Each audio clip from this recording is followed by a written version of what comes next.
नमस्कार। हर हफ्ते की तरह मेरे साथ हैं आनंद वदन सिंह। हम लोग बात करते हैं राजनीतिक विषयों पर और आप तक लेटेस्ट खबर पहुंचाते हैं, उस पर डिस्कशन करते हैं। आनंद, आज मैं थोड़ा बाहर हूँ अपना हैदराबाद से, तो मेरे पास वो नॉर्मल जो मैं डेटा लेके चलता हूँ वो नहीं है। लेकिन आज जो विषय भी है उसमें शायद डेटा की जरूरत भी नहीं थी। बात हम कर रहे हैं स्पीकर के चुनाव की। हर कोई इसी बारे में बात कर रहा है और जो भी डेवलपमेंट्स हुए हैं पिछले एक दो दिन में, वो कहीं पे ये लगता है कि ये बहुत ही अच्छी तरफ ये रिलेशनशिप्स नहीं जा रही हैं, शुरुआत ही खराब हो रही है। अब जिस तरह से मोदी जी अटक गए हैं ओम बिरला के नाम को लेकर, ओम बिरला की हिस्ट्री हम सबको पता है, उन्होंने पिछले सेशन में क्या किया। 131 एमपी को उन्होंने बर्खास्त किया, माइक बंद कर देते थे। तो कहीं में ऐसा लग रहा है कि मोदी जी शुरुआत में ही विपक्ष के अगेंस्ट उन्होंने ठान ली है कि उन्हें तो ये लड़ाई करनी ही है। तो आनंद, आपसे शुरू करते हैं, स्पीकर के चुनाव को लेकर क्या चल रहा है आनंद? नहीं, मेरे ख्याल में देखिए, as far as now is concern, numbers NDA के साथ हैं, तो उसमें मुझे नहीं लगता है कि कोई उसमें कोई ऐसा नया नाटकी होने वाला है कि एनडीए का कैंडिडेट हार जाएगा। लेकिन दूसरी तरफ मुझे लगता है कि मोदी जी की कथनी और करनी, मतलब वो सोचते क्या है, करते क्या है, या जानबूझ के करते हैं, या आदत है, या समझ नहीं है, ये बड़ा मुश्किल है। क्योंकि 10 साल बाद भी इस देश को ये समझ में नहीं आता है कि हमारा प्रधानमंत्री कहता कुछ है, करता कुछ है। जैसा राहुल गांधी ने कल या परसों प्रेस कॉन्फ्रेंस करके कहा कि जो ये बाहर बोलते हैं वो अंदर करते नहीं है। अब एक तरफ मोदी जी सबको पाठ पढ़ाते हैं कि लोकतंत्र क्या होता है, पार्लियामेंट्री डेमोक्रेसी क्या होती है, संसदीय लोकतंत्र में क्या होता है, और फिर वो ये कहते हैं सरकार चलाना और देश चलाने में वो फर्क करते हैं। फिर वो कहते हैं कि देश को चलाने के लिए सहमति की जरूरत है। मेरे ख्याल में इसमें कहीं कोई दिक्कत नहीं थी, क्योंकि the ball was in Modi ji court. Majority Modi ji के पास है, तो डिसाइड तो मोदी जी को करना था। ये डिसीजन ऑपोजिशन को नहीं करना था। ऑपोजिशन मोदी जी से क्या मांग रहा था, इंडिया अलायंस मोदी जी से क्या मांग रहा था? वो ये कह रहा था कि आप स्पीकर अपना कर लीजिए, और उसकी जगह जो डिप्टी स्पीकर की जो परंपरा है, ये आज की नहीं है, 2014 में आके मोदी जी ने ये परंपरा तोड़ दी थी। क्योंकि मोदी जी बहुत सी लोग, मतलब संसदीय परंपराओं को मानते ही नहीं है। लेकिन उससे पहले इस देश की स्टैब्लिश परंपरा ये थी कि जो स्पीकर का पद रूलिंग पार्टी के पास, डिप्टी स्पीकर का पद ऑपोजिशन के पास। मैं एक चीज और क्लियर कर दूं, टेक्निकली डिप्टी स्पीकर के पास कोई पावर नहीं होती। क्योंकि स्पीकर का रोल क्या है? स्पीकर का रोल यह है कि हाउस ठीक से चलाए, ये उसका प्राइमरी रोल है। उसके अलावा उसका एक रोल और है स्पीकर का, जो ज्यादा इंपॉर्टेंट है और जिसकी वजह से ये सारा कुछ खींचतान हो रही है, कि अगर कोई दल बदल करे या इधर से उधर जाए या कोई विप को न माने, तो उसके अगेंस्ट अगर एप्लीकेशन आती है या कोई इस तरह की बात आती है कि उसकी मेंबरी जानी चाहिए, रहनी चाहिए, उस पर उसको निर्णय देना होता है। और इसमें बार बार लोग एक कोट करते हैं गिरधर गोमांग का, जो उड़ीसा के मुख्यमंत्री बन गए थे, केंद्र में अभी एमपी भी थे, अटल बिहारी वाजपेयी की सरकार थी, और उस समय उन्होंने अपांग को अलाउ किया था वोट देने से। नो, ये डिस्क्रिशनरी पावर है, इसको कोई चैलेंज नहीं कर सकता है। अब उन्होंने अलाउ कर दिया, और ऐसा भाई जैसा हुआ कि एक वोट से उनकी सरकार गिर गई। तो मुझे ऐसा लगता है कि ये सारी पावर जो है वो स्पीकर के पास है। डिप्टी स्पीकर एक स्टॉप गैप होता है, जो इन इन प्लेस ऑफ स्पीकर इस तरह के बेसिक निर्णय नहीं ले सकता है, लेकिन जो रनिंग ऑफ द हाउस है उसमें उसका रोल होता है। और ये ज्यादा सिमेंटिक्स है, ये ज्यादा इसलिए है कि भाई एक हमारा रिप्रेजेंटेशन है, अदरवाइज ऑन ग्राउंड इसका कोई ताकत नहीं है डिप्टी स्पीकर। अब मोदी जी अगर उसको भी मानने को नहीं तैयार हैं, और मोदी जी का कहना है कि पहले स्पीकर आप चुन लीजिए फिर हम देखेंगे, तो ये हम देखेंगे, तो आप जो 10 साल से देख रहे हैं, तो आपके ऊपर विश्वास नहीं है किसी को। Modi ji must understand that. मेरा सिर्फ कहना यह है कि स्पीकर के विवाद को जो बार बार बीजेपी बना रही कि देखिए ऑपोजिशन जो है वो, और उस ऑपोजिशन के पास चॉइस क्या थी? अगर आप नहीं मान रहे हैं तो डेमोक्रेसी में यही सब चीजें, आदमी धरने पे क्यों बैठता है, आमरण अनशन क्यों करता है, वो जो अपनी व्यवस्था के खिलाफ जो उसका प्रोटेस्ट है, उसको इन जरियों से वो अपनी बात आगे तक पहुंचाता है। तो ये प्रोटेस्ट कि भाई ऑपोजिशन को बिल्कुल मोदी जी कॉन्फिडेंस में नहीं लेते हैं, उसको कुछ नहीं समझते हैं, इसको मैनिफेस्ट करने का एक जरिया वहां पे इलेक्शन है। और दूसरा ये कि चॉइस ऑफ कैंडिडेट भी इंपॉर्टेंट है। चॉइस ऑफ कैंडिडेट इसलिए इंपॉर्टेंट है कि के सुरेश को प्रोटेम स्पीकर बनना था, क्योंकि seniority wise he was the senior most, वो नहीं बनाया गया। अब वो जब नहीं बना रहे हैं तो they have all the right to say that कि भाई हम के सुरेश को ही अपना कैंडिडेट बना रहे हैं। हालांकि उसमें भी अभी मुझे लेटेस्ट नहीं मालूम है, ममता बनर्जी की जो एक अपनी स्टाइल है, उनको हर चीज में वो साथ तो आती हैं लेकिन विद अ क्वेश्चन आती है, विथ क्वालिफायर आती हैं। अब रात में उनकी तरफ से स्टेटमेंट आया है कि भाई स्पीकर की बात तो हमसे तय करके नहीं, उन्होंने उसका स्पीकर के कैंडिडेट का किया, हालांकि राहुल गांधी का फोन आया था, वो बात किए थे, अब हम कल सुबह 9 बजे तक अपना स्टैंड बनाएंगे। ममता जी, क्या you have a choice to go and vote with NDA? जब आपके पास ये चॉइस नहीं है तो मुझे लगता है कि ममता जी की भी एक दिक्कत यह है कि वो अब उसको विम्सकल कुछ लोग कहते हैं, कुछ लोग कहते हैं मूडी हैं, कुछ लोग कहते हैं, पर मुझे ऐसा लगता है कि उनकी इस छोटे छोटे उससे कभी कभी सिग्नल बहुत गलत चले जाते हैं। तो अगर इसमें ममता जी शुरू से ही कही होती कि मेरे हिसाब से ज्यादा मैच्योर ये था, जब आप जान रही कि इससे कुछ होने वाला नहीं है, आपका एनडीए के साथ खड़े होने से भी कोई डिसीजन चेंज नहीं होना है, आपका एनडीए के अगेंस्ट इंडिया गठबंधन के साथ खड़े होने से भी जो स्पीकर का फाइनल डिसीजन है उसमें कुछ नहीं होना है, लेकिन एक नया वो करके विवाद पैदा करके मुझे ऐसा लगता है कि आप कहीं ना कहीं उस लार्जर उसमें अपने रोल को छोटा कर रही हैं। पीपल, अब कैसे, अगर आप इंडिया गठबंधन को कल लीड करने की बात होगी तो लोगों का आपके ऊपर कैसे विश्वास हो? तो मुझे मुझे ऐसा लगता है स्पीकर का थिंग इज अ फॉर्मेलिटी, पर as a mark of protest, as a manifestation of की ऑपोजिशन है, वाइब्रेंट है, जिंदा है, ये जरूरी था कि उसको उसका एक कैंडिडेट ऑपोजिशन की तरफ से उसमें खड़ा हो। Right, right. आनंद, बात यहाँ पे कैंडिडेट की चॉइस की थी कि मोदी जी ने फिर से वही व्यक्ति को लिया है जिसका track record from opposition point of view ज्यादा अच्छा नहीं रहा है। जो सस्पेंशन वो करते थे वो अलग बात है, बट माइक बंद कर देना, उनकी आवाज नहीं जाने देना, जैसे महुआ मोइत्रा वाला केस था, एक्सट्रीम उसमें पनिशमेंट। तो कहीं पे मोदी जी ये दिखा रहे हैं कि ये अगले 5 साल चले नहीं चले, बट वो एक बहुत ही स्ट्रांग एंटी ऑपोजिशन स्टांस ले रहे हैं, ये मैसेज जा रहा है। और उधर राहुल गांधी, अखिलेश यादव, ये भी उस दिन संविधान लेके बैठे हुए थे, और जब मोदी जी वो लेने गए शपथ तो वो सब संविधान उन्हें दिखा रहे थे। अगली रो, फर्स्ट रो में उन्होंने अवधेश प्रसाद जी को भी बिठाया हुआ था। तो ये जो मैसेजिंग जा रहा है, ये ऐसा दिख रहा है बाहर से कि इट्स लाइक एक लड़ाई, या it will be a war between these two, और ये बहुत स्टॉर्मी सेशन रहेगा। इस बारे में आनंद आपका क्या व्यू है?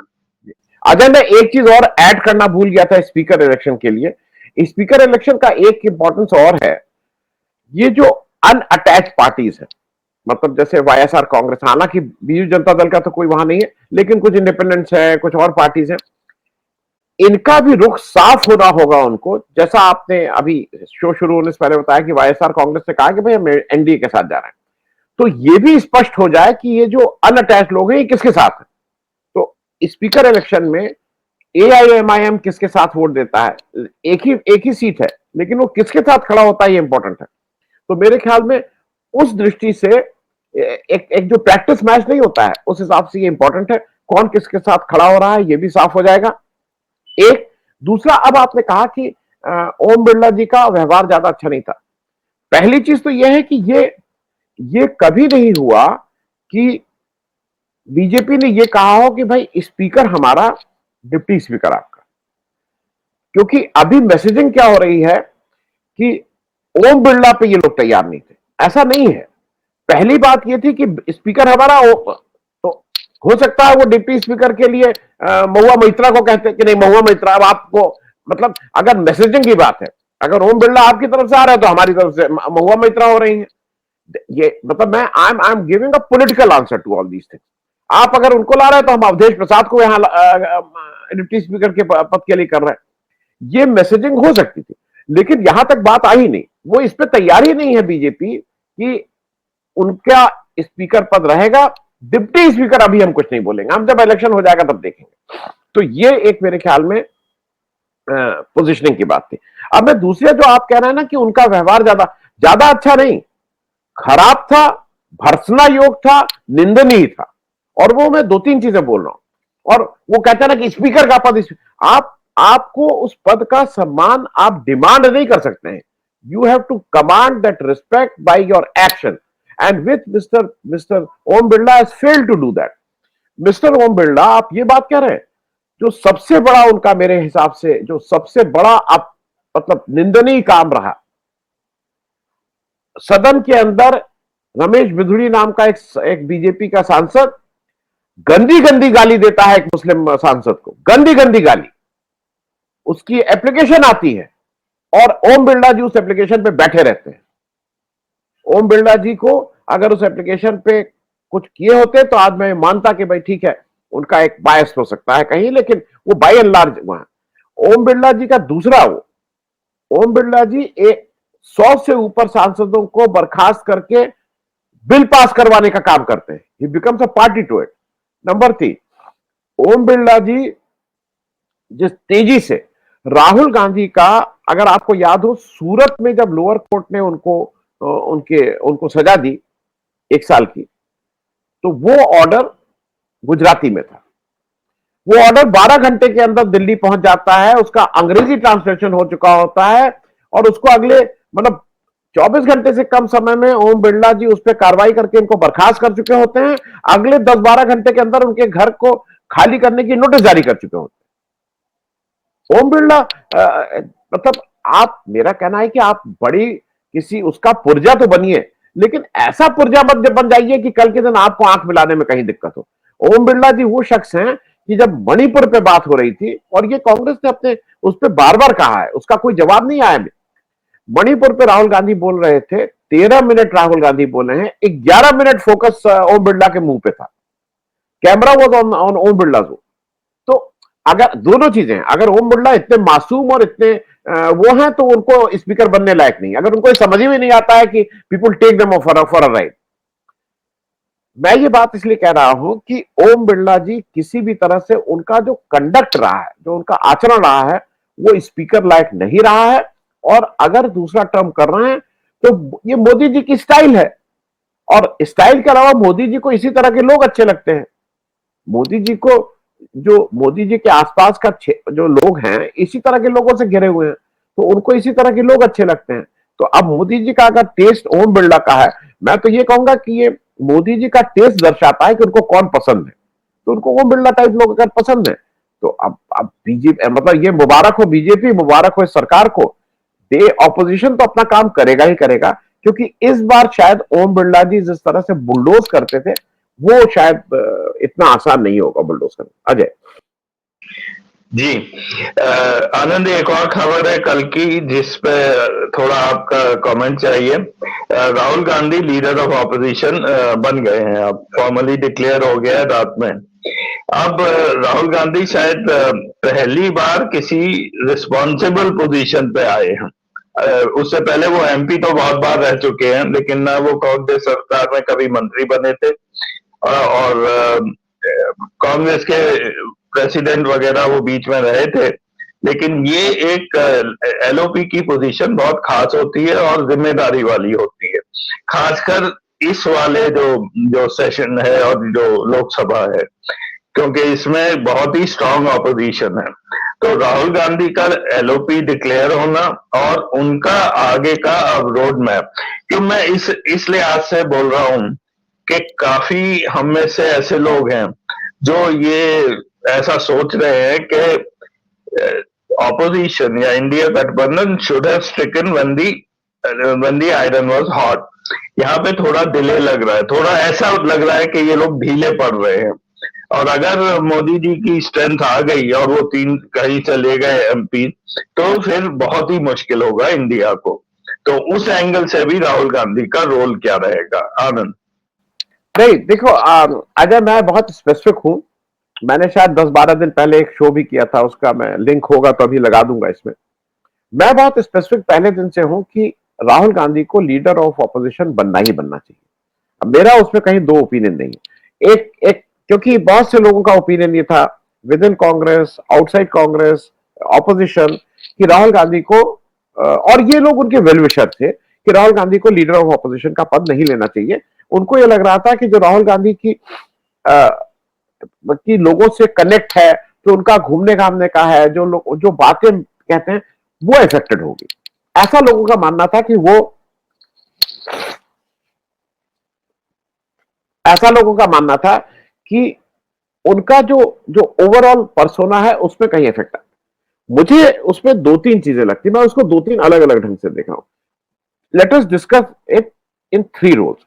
Rahul Gandhi as a Congress leader, Rahul Gandhi as a India alliance leader, and then Rahul Gandhi और India alliance vis NDA and Modi ji.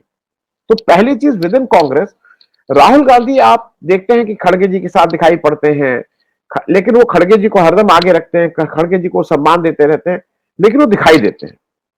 Technically उनकी लोकल स्टैंडिंग क्या है? Technically I am asking now, अगर वो लीडर ऑफ ऑपोजिशन है तो ही एंजॉयज दैट लोकल स्टैंडिंग। अब वो अगर खड़गे जी के साथ दिखाई पड़ेंगे तो कोई उनके ऊपर उंगली नहीं उठाएगा कि भाई ये गांधी परिवार है इस वजह से ये यहां पे। Rahul Gandhi as a leader of opposition of Congress party has every right to be a party in the decisions which Congress parliamentary party is taking or Congress as a whole is taking. तो एक तो मुझे लगता है कि कांग्रेस को वो एक एडवांटेज। दूसरा, विद इन कांग्रेस एक और चीज है, मैं अभी बात ऑपोजिशन की नहीं कर रहा हूं, कांग्रेस में भी बहुत से लोग हैं, अरे सीरियस नहीं है, अरे संगठन उनके बस का नहीं है, he is not the person of organisation. No, मैं उस, क्योंकि फिर लगेगा कि मैं I am defending Rahul Gandhi, I am not going into the past, whatever has happened has happened. और ये मैं मान के चल रहा हूं कि जो लोग ये कह रहे हैं कि वो संगठन नहीं कर पाते हैं, no, this is a time when Rahul Gandhi has to prove कि दिस इज आल्सो द, जब आप ओवरऑल पॉलिटिक्स की बात करते हैं और पावर पॉलिटिक्स की बात करते हैं जहां पे इलेक्शन लड़ना होता है, तो उसके रोल के लिए भी राहुल गांधी ठीक है, ये उनको भी स्टैब्लिश करना है, उनको ये जिम्मेदारी लेनी है।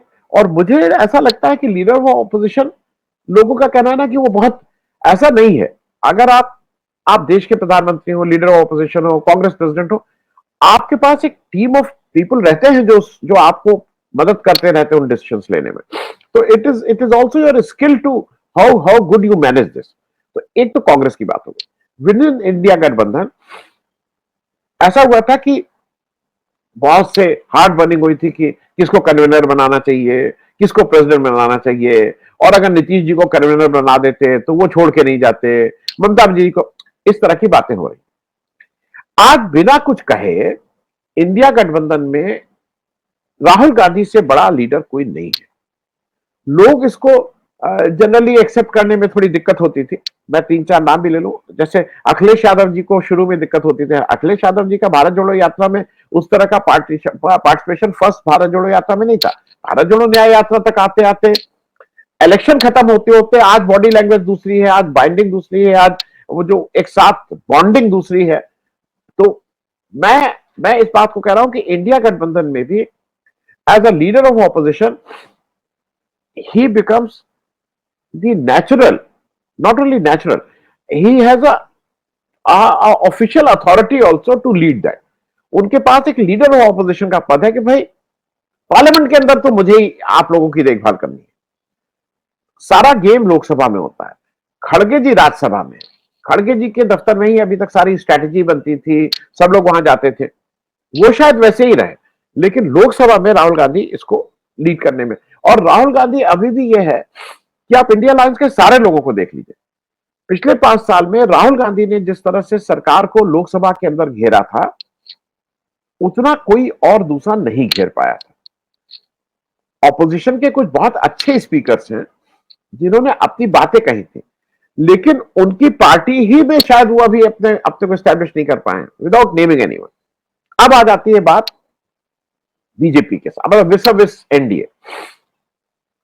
अगर मोदी जी को किसी से सबसे बड़ी दिक्कत है, अमित शाह को सबसे बड़ी दिक्कत है, वो तो गांधी मुक्त कांग्रेस के, पहले वो कांग्रेस मुक्त भारत चाह रहे थे, फिर उनको लगा ये नहीं होगा तो वो फिर कह रहे थे गांधी मुक्त कांग्रेस।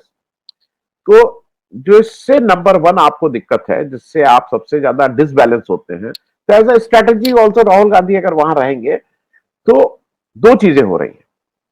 अब राहुल गांधी को as a leader of opposition कोई भी अगर डिबेट होगी, और वो डिबेट तब इन लोग चाहेंगे कि वो डिबेट ज्यादा से ज्यादा हो जहां पे प्रधानमंत्री को जवाब देना है। अब जैसे राष्ट्रपति का अभिभाषण है, पहला ही वो आएगा, राष्ट्रपति के एड्रेस को लीडर ऑफ ऑपोजिशन भी एड्रेस करेगा, प्राइम मिनिस्टर भी करेगा, and it is a debate between the two. और मतलब मैं बिना किसी उसके कह सकता हूं, मोदी जी को राहुल गांधी कंटेंट और उसके हिसाब से हैंड्स डाउन, मोदी जी आसपास नहीं आएंगे, क्योंकि मोदी जी वही भैंस चुरा ले जाएंगे, मंगलसूत्र हो जाएगा, मोदी जी के पास इसके अलावा कुछ है ही नहीं।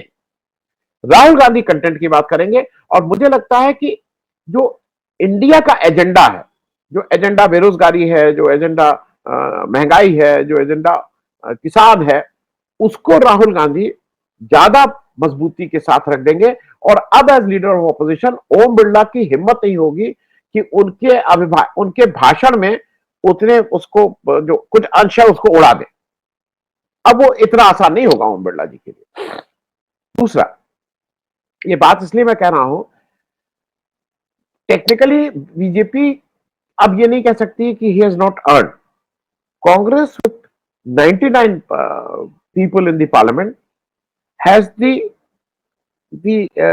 authority to have this leader of opposition. पहले क्या होता था, तो कहते थे आप 52 हैं, आपको 55 पे आप क्वालिफाई होते हैं, तो यू आर नॉट क्वालिफाई, हम दे रहे हैं आपको इस स्टेटस, तो अब दे नहीं दे रहे हैं, अब आपका है।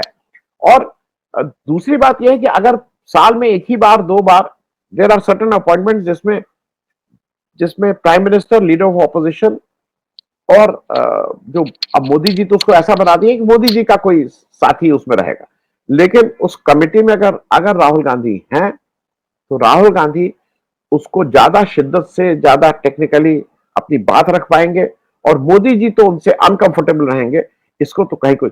दूसरा ये, राहुल गांधी की प्रेजेंस से मुझे एक चीज और लग रही है, मोदी जी ऐसे ही पार्लियामेंट नहीं आते थे, अब राहुल गांधी के आ जाने से तो वो तो अब दिखाई नहीं पड़े, मोदी जी को पार्लियामेंट में आप दिखाई देना बंद कर दीजिए। तो एक तरह से अच्छा भी है कि आपको एक खुला मैदान अब मिलेगा अपनी बात कहने का, और जब मोदी जी वहां नहीं है तो नीचे के लोग हल्ला भले ही मचा लें, पर वो प्राइम मिनिस्टर नहीं, वो प्राइम मिनिस्टर नहीं। और मुझे ऐसा लगता है कि स्मृति ईरानी का जो रोल था, वो रोल अब अमित शाह अपने ऊपर लेंगे, और उस तरह के रोल में आप अमित शाह को ज्यादा देखेंगे स्मृति ईरानी वाले रोल को निभाते हुए। अजय जी जी। आनंद, लास्ट में यूपी के बगैर मैं बात नहीं खत्म करूंगा। राहुल गांधी और अखिलेश यादव की बॉडी लैंग्वेज बहुत फर्क दिख रही थी पार्लियामेंट के अंदर, और दोनों एक सा रिएक्शन इकट्ठे करते हुए नजर भी आए हैं, और अखिलेश यादव ने बोल भी दिया है कि अगला इलेक्शन भी हम यूपी में इकट्ठे लड़ेंगे। तो वो तो शायद अभी 1-2 साल दूर है, लेकिन इस सब का असर अब योगी जी पर क्या हो रहा है? आनंद नहीं, मैं अजय एक दो चीजें और बताता चलूं। देखिए ऐसा है जी, अब there will be sequence of events. जैसे आप अगर कोई आदमी बीमार हो तो अगर वो रिकवरी की तरफ है तो उसको आप देखते हैं आज ये ठीक हुआ, आज ये ठीक हुआ, आज ये ठीक हुआ, आज ये ठीक हुआ। अगर वो और बीमार है तो आज ये गड़बड़ हुआ, आज ये गड़बड़ हुआ, आज ये गड़बड़। तो मैं उस स्टेजेस को बता रहा हूं। उत्तर प्रदेश का स्पेसिफिक रेफरेंस आपने लिया है, चुनाव तो दूर है, 2027 में है, अभी 3 साल है, लेकिन उससे पहले 10 उपचुनाव, there are 10 by election going to happen in UP, और वो 10 उपचुनाव में अवधेश प्रसाद की सीट जो मिल्कीपुर है, फैजाबाद की जो सीट है, वो भी है। बीजेपी की जैसे जिसको कहते नहीं नाक कट गई है अयोध्या की सीट हार के, अब बीजेपी को चाहे वो सारी सीटें हार जाए, उसको मिल्कीपुर जीतना ही जीतना है, अवधेश प्रसाद की सीट, और ऑपोजिशन के लिए भी वो मामला यह है कि मिल्कीपुर हमें जीतना ही जीतना है। तो मेरे हिसाब से ये जो मामला है ये चलता रहेगा, एक ये है। दूसरा मुझे लगता है कि बीजेपी के लिए एक कठिनाई और होने जा रही है इस साल, जम्मू कश्मीर के अलावा। जम्मू कश्मीर के इलेक्शंस का रिजल्ट मोर और लेस अपने को पता है, और मुझे नहीं लगता है कि उससे कोई मोदी जी की सेहत पे फर्क पड़ेगा। जम्मू कश्मीर में क्या हो रहा है, वो अपना, उसको 10 साल से इलेक्शन नहीं कराए हैं, एक आदमी बिठा के अपना चला रहा है। लेकिन इसके अलावा जो 3 इलेक्शन विधानसभा के होने हैं, हरियाणा, महाराष्ट्र और झारखंड, जहां पे झारखंड में इंडिया अलायंस की सरकार है, बाकी 2 जगह एनडीए की कह लीजिए या बीजेपी की सरकार है, इस पे एज वी स्टैंड टुडे, मैंने पहले भी कहा है, मैं फिर से रिपीट कर रहा हूं, as we stand today, unless and until India alliance over time ये काम करे कि मुझे हारना है, मतलब उसके सारे नेता इंक्लूडिंग राहुल गांधी, उद्धव ठाकरे, शरद पवार, ये सारे लोग काम करें कि मुझे हारना है, ये तीनों स्टेट इस समय हारने की स्थिति में नहीं है। They are very well position, they are battle ready, और मुझे नहीं लगता कि इन तीनों स्टेट में कहीं से भी हार। और दूसरी तरफ ये तीनों स्टेट अगर हार जा रहे हैं तो मोदी जी की जो शाइन है, जो कलई है, वो तो उतर चुकी है। और फिर विद इन बीजेपी भी ये शुरू हो जाएगा कि मोदी जी अब वोट गेटर नहीं है, अब उनसे वोट जिताऊ वो नेता नहीं, जो मोदी कहता था मोदी की गारंटी, मोदी की गारंटी, वो गारंटी का खुलासा और हो जाएगा। तो मुझे ऐसा लगता है कि यूपी में भी उसका असर पड़ेगा। यूपी में एक अच्छी बात यह है, कोई लीडरशिप क्राइसिस नहीं है कि कौन रहेगा लीडर। अखिलेश यादव रहेंगे उत्तर प्रदेश में। इतने दिनों में अखिलेश यादव और राहुल गांधी के बीच जो जो डेवलप हो गए हैं रिलेशनशिप, उसमें 2-3 सीट कम ज्यादा में कोई दिक्कत नहीं होनी चाहिए। तो UP also will always be a problematic thing. एक चीज और ध्यान रखिएगा, योगी आदित्यनाथ को जब आप देख रहे हैं तो योगी आदित्यनाथ, मतलब फ्रॉम फ्रॉम हिज को ऑपोजिशन से ज्यादा योगी आदित्यनाथ समस्या है अमित शाह के लिए। मतलब फॉर हिम, तो योगी आदित्यनाथ को अमित शाह कैसे, मतलब अमित शाह, और अमित शाह का मतलब जब है तो मोदी जी के लिए he is a bigger problem than opposition. तो अब वो उनको क्या करेंगे, मेरी निश्चित मान्यता है कि अगर वो योगी जी को हटाते हैं तो this will be a suicidal step for as far as BJP is concern. ये मैं कई जगह इसलिए भी बोल रहा हूं, लोगों को लगता है कि उनके पास कोई ऑप्शन नहीं है, उनको, उनके पास योगी जी को छोड़ के उत्तर प्रदेश को लीड करने का कोई ऑप्शन है नहीं। और अगर वो अपने इसलिए कि मुझे प्राइम मिनिस्टर बनना है, बीच में योगी जी खड़े हुए हैं, वो मेरे प्राइम मिनिस्टर का जो मेरा एस्पिरेशन है उसको कहीं ना कहीं डैमेज कर रहे हैं, तो वो अगर इस चक्कर में उनको हटाएंगे तो यूपी ऑल्सो, मतलब अभी भी आज की तारीख में भी balance is in favour of India alliance, वो और खराब हो जाएगा बीजेपी के लिए। अजय जी आनंद, इंटरेस्टिंग टाइम्स आने वाले हैं, रोमांचक स्थिति है। तो थैंक यू सो मच आने के लिए, डिस्कशन के लिए। फिर मिलेंगे अगले हफ्ते। नमस्कार। Thank you, thank you, thank you.